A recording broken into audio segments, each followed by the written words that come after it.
Subscribe کیجیے ہمارا channel اور دبائیں اس بیل آئیکن کو تاکہ آپ کو ریگولر نوٹیفیکیشن اپڈیٹس مل سکیں۔ رسول پاک صلی اللہ علیہ وسلم احساس والے نبی ہیں، اور احساس حضور نے امت کا کیا، احساس والی زندگی گزاری، ہر لمحہ محبوب پریشان رہے۔ یہ تھوڑا عرصہ پہلے ڈاکٹر ہارون صاحب مسلمان ہوئے ہیں، اور ابھی انہوں نے 2-3 کتابوں کا انگریزی میں ترجمہ کیا ہے، اور بھی کچھ کتابوں پہ وہ کام کر رہے ہیں۔ ہالینڈ کے رہنے والے ڈاکٹر صاحب ہیں۔ توجہ ہے میری بات پر آپ عزیزوں؟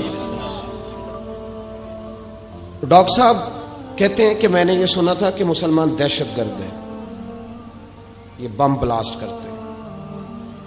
تو میں جہاں لفظ اسلام آتا تھا وہاں سے میں تھوڑا پچ جاتا تھا، پیچھے ہٹ جاتا تھا، لیکن میرے مزاج کے اندر یہ بات شامل تھی کہ میرے اندر اللہ نے بڑا انسانیت کا جذبہ رکھا ہوا تھا۔ تو میں ایک تنظیم قائم کر رہا تھا، میرا خیال تھا کہ ایک ایسی جماعت بناؤں کہ جو پوری دنیا کے اندر اسلام، توجہ ہے میرے عزیزوں کی، کہتے میرا خیال تھا ایسی جماعت قائم کروں کہ جو پوری دنیا میں لوگوں کی خدمت کرے اور بغیر امتیاز کے کرے، اسلام والوں کی بھی اور غیر مسلموں کی بھی۔ لیکن مجھے بڑا دھچکا رہتا تھا کہ مسلمان سخت گیر قوم ہے۔ میں نے بہت ساری جماعتوں کا منشور اور دستور منگایا، اور میں نے کہا میں اپنی جماعت کا دستور لکھوں گا تو پہلے ذرا سارا میں مطالعہ کر لوں۔ ڈاکٹروں کا ٹیبل ہوتا ہے، اس کے اوپر شیشہ لگا ہوتا ہے، نیچے وہ جو چیز ضروری ہوتی ہے وہ رکھ لیتے۔ کہتے ہیں کہ مصر کے مولانا صاحب آئے ہوئے تھے ہالینڈ کے دورے پر، اچھی انگریزی جانتے تھے، تو کسی وجہ سے علیل ہو گئے۔ میرے پاس وہ آئے اور انہوں نے دیکھا کہ میں انسانی حقوق پر کچھ لکھ رہا ہوں، کام کر رہا ہوں، تو وہ دیکھ کر کے مجھے کہنے لگے کہ ڈاکٹر صاحب آپ کوئی تنظیم قائم کر رہے ہیں؟ میں نے کہا ہاں۔ تو کہتے انہوں نے ہلکا سا ٹچ دیا، زور نہیں دیا، اور ویسے بھی جو ہلکی بات ہوتی ہے وہ ذرا دل میں جلدی بیٹھ جاتی ہے۔ کہتے ہیں ہلکا سا ٹچ دیا، کہنے لگے اگر کبھی موقع ملے تو میرے نبی پاک کی بھی سیرت پڑھ کے دیکھیں، بس ہلکی سی بات، اور وہ جملہ چھوڑ گئے۔ اعلیٰ حضرت فاضل بریلوی علیہ رحمہ نے لکھا ہے ضروری نہیں کہ تم جو کہہ رہے ہو وہ منوا کے اٹھو، لیکن میسج ضرور چھوڑ دیا کرو۔ جب انسان کے ذہن میں بات ہوتی ہے یہاں سٹاک ہوتا ہے جب بات کا، تو جب وہ کام کرنے لگتا ہے تو ایک دفعہ وہ بات سامنے ضرور آتی ہے، کہہ دیا کرو۔ انہوں نے کہہ دیا کہ ڈاکٹر صاحب ایک دفعہ حضور کی سیرت بھی پڑھ لیں۔ کہتے ہیں میرے ذہن میں بات بیٹھ گئی، مصروف آدمی تھا، زیادہ تو نہیں میں مطالعہ کر سکتا تھا، لیکن میں ایک دن 10 منٹ گھر میں ملے تھے تو میں کمپیوٹر پہ بیٹھا، اور میں نے کہا کہ انگریزی میں جو کتابیں حضور سید عالم صلی اللہ علیہ وسلم کی سیرت کی ہیں ان کو ذرا دیکھتا ہوں۔ تو فرماتے ہیں کہ میں نے نیٹ پہ سرچ کیا، پہلی حدیث آئی اور میں کلمہ پڑھ کے مسلمان ہو گیا۔ حدیث کہاں ہے؟ سبل الہدی والرشاد میں بھی ہے، کنز العمال میں بھی ہے، مسند احمد میں بھی ہے، ابن اسحاق میں بھی ہے، ابن اشام میں بھی ہے، اور شاید سیرت کی تمام کتابوں میں آپ کو روایت مل جائے۔ نبی پاک صلی اللہ تعالی علیہ وسلم کی حدیث اور روایت کرتے ہیں حضرت سلمان فارسی رضی اللہ تعالیٰ عنہ،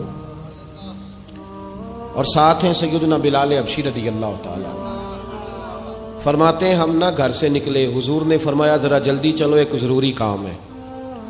فرماتے ہیں بڑی تیزی کے ساتھ آج روٹین سے ہٹ کر محبوب نے تیز تیز قدم مبارک اٹھائے، تیز تیز، اور فرماتے ہیں ایک گلی ہم نے کراس کی، دوسری گلی میں جو پہنچے تو پھٹے پرانے کپڑے، سادی سی بی بی، اور حالت بتاتی تھی کہ بیچاری کسی غریب گھر کی ہے۔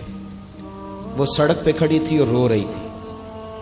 میرے کریم رسول نے فرمایا بلال اسے پوچھو کیا مسئلہ ہے، کیوں روتی ہے؟ تو حضرت سلمان عرض کرتے ہیں میں نے کہا حضور میں پوچھ لیتا ہوں، آپ جائیے، کام بڑا ضروری ہے جو نکلیں، میں معلومات کرتا ہوں۔ تو محبوب نے فرمایا نہیں، اس کے آنسو پوچھنے سے ضروری کوئی کام بھی نہیں، پہلے اس کی داد رسی ہوگی، اسے پہلے پوچھا جائے گا۔ روتے نہیں رہتے لوگ گھروں میں، لوگ گزر نہیں جاتے چپ کر کے؟ کتنے لوگ تڑپتے، کون احساس کرتا ہے؟ نبی پاک سید عالم صلی اللہ علیہ وسلم رکے اور اس خاتون سے پوچھا کیا بات ہے؟ اس نے کہا کہ بات کوئی بھی نہیں، میرا ایک ہی موٹا سا مسئلہ ہے۔ کہا وہ کیا؟ کہنے لگی میں غریب ہوں، اور غریبی بذات خود بہت بڑا گناہ ہوتی ہے. لوگ بڑا جرم سمجھتے ہیں اس کو بذات خود. میں نے شروع میں کہا نا کہ مذہبی سٹیج کی بھی صدارت غریب آدمی نہیں کر سکتا, کیونکہ غریب جو ہوا جہد کول دتھی ہونی انہیں نیڑے بہنا ہے نا جی, جہد کول نہیں انہیں تو پیچھے جا کے بہنا اینڈ تے کول کہڑا دتھی ہے. اس سٹیج پہ بھی غریب آدمی کی صدارت نہیں ممکن ہو ہی نہیں سکتا. میرے رسول پاک سید عالم صلی اللہ تعالی علیہ وآلہ وسلم نے فرمایا پہلے اسے پوچھو کیا مسئلہ ہے. وہ کہنے لگی میں غریب ہوں, بوڑھی ہو گئی ہوں, ساری زندگی غلامی میں گزاری ہے, تیل لینے آئی تھی 5 دینار کا, بوتل میں تیل بھروایا ہے, اور اب بوڑھی ہوں نا تو کمر درد کرتی ہے, پیر پیچھے موڑا ہے تو میں گری ہوں, تیل زمین پی گئی ہے, اب زمین تو واپس نہیں کرتی, لیکن واپس جاؤں گی تو ایک یہودی عورت کی ملازمہ ہوں, وہ درے سے مارے گی, کھال ادھیڑ دے گی, میں بڑی پریشان ہوں, اب نہیں مار کھائی جاتی, ہڈیاں بوڑھی ہیں, قربان جاؤں. حضرت بلال کو حضور نے حکم دیا, فرمایا دوڑ کے گھر جا 5 دینار لا. فرماتے ہیں 5 دینار لائے, تیل خرید کے دیا, وہ پھر رونے لگی. فرمایا آپ کیوں روتی ہے؟ اس نے کہا بتایا نا غریب ہوں, غریب کا جرم کوئی نہیں ہوتا, لیکن پیس دیا جاتا ہے, پھر بھی مار تو اب بھی پڑے گی, اب کیوں پڑے گی؟ تو عرض کرنے لگی محبوبہ مار اس لیے پڑے گی کہ دیر سے کیوں آئی ہے. تو میرے کریم رسول, اور وہ بی بی حضور ابھی آئے ہیں مدینہ طیبہ, امام یوسف صالحی فرماتے ہیں ابھی آئے تھے حضور, سبل الہدیٰ والرشاد کے مصنف کہتے ہیں ابھی آئے تھے نبی پاک, وہ جانتی بھی نہیں تھی. تو سید عالم صلی اللہ تعالی علیہ وسلم نے فرمایا اچھا مار پڑے گی؟ کہا ہاں. او بھائی کاؤنسلر جو کل آپ کو کہہ رہا تھا نا میں آپ کا خادم ہوں, کاؤنسلر بے گناہ, بلکہ ہمارے ایس ایچ او صاحب اگر چودھری پہ پرچہ آ جائے تو اس کو ٹیلی فون کر کے پوچھتے ہیں صاحب جی تہاڈے خلاف درخواست آئی ہے, کی کرنا ہے؟ تو غریب آدمی بیچارہ, اس کی غلطی یہ تھی کہ وہ غریب تھا تو اس نے ریڑھی لگا لی چوک میں, اس کو دبوچ کے لے گئے, تینوں پتہ نہیں ایتھے نہیں کھلوئی دا. تو اس کے پاس کل انویسٹمنٹ ہی 5000 تھی, سارا لے گئے. پھر وہ کاؤنسلر صاحب کے پاس چلا گیا, سر میرے نال چلے آ جائے ذرا, میں تھانے جانا. انہوں نے کہا گڈی کرائی ہے, پیسے ہے نہیں, ایویں تھانے جائیدا ہے. اب وہ گاڑی لایا ہے, پتہ نہیں کہاں سے لایا ہے, تھانے پہنچا ہے. اور یہ ہے ہمارا حال کہ وہ ایس ایچ او بھی بیٹھا ہے کرسی پہ اور کاؤنسلر بھی کرسی پہ بیٹھا, اور وہ غریب پیروں میں بیٹھا ہے اور ہاتھ باندھ کے کہہ رہا میری ریڑھی دے چھڈو, میریاں 4 تیاں نے, تو میں شامی کھانا کھڑنا ہے. کدھر گیا امت کا وہ ذوق؟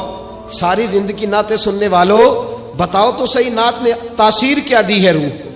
اگر ابھی بھی گھاڑی غریب کے پاس کھڑی نہیں ہوتی تو پھر کیا اثر ہوا ساری زندگی نعت سننے کا؟ میرے مصطفیٰ کریم سید عالم صلی اللہ تعالی علیہ وسلم نے فرمایا اس خاتون سے یہاں کاؤنسلر ساتھ نہیں جاتا, کہتا ہے کر دیا ٹیلی فون, سویرے 9 بجے پہنچ جانا. پر کائنات کی سب سے معزز شخصیت حضرت سیدنا بلال حبشی رضی اللہ تعالیٰ عنہ فرماتے ہیں میرے نبی پاک نے فرمایا بی بی چل میں تیرے ساتھ چلتا ہوں.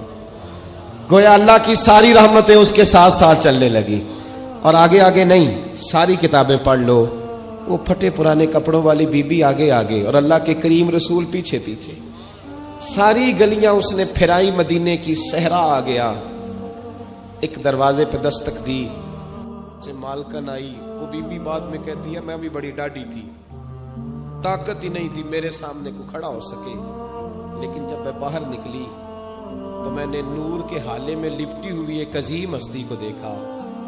فرماتے محبوب کے گورے چٹے رنگ کے اوپر کالی زلفیں اور محبوب پاک کی مقدس آنکھیں جب تک بات کرتے رہے نظریں زمین پہ جھکی رہی.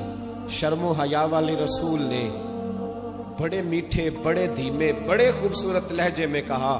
بریلی کے امام فرماتے ہیں نیچی نظروں کی شرم و حیا پہ درود. بڑے دھیمے لہجے میں فرمایا تیری نوکرانی ہے تیری. عورت کہتی ہے میں تو حضور کے جلووں میں محو ہو گئی کہ سادگی میں اتنا حسن میں نے دیکھا ہی نہیں, تیری نوکرانی ہے. کہا تو میرے محبوب نے فرمایا بیچاری کی غلطی کوئی نہیں, اسے مارنا نا, اس سے تیل گر گیا تھا, نیا خریدتے دیر ہو گئی, رو رہی تھی تو میں سفارش کرنے آیا ہوں. وہ خاتون کہتی ہے کسی کی نہیں مانی تھی, پر محبوب کے جملوں میں تاثیر اتنی تھی ککھ سواد نہیں مشری اندر, اسا کھنڈا بھی چکھ ڈٹھیاں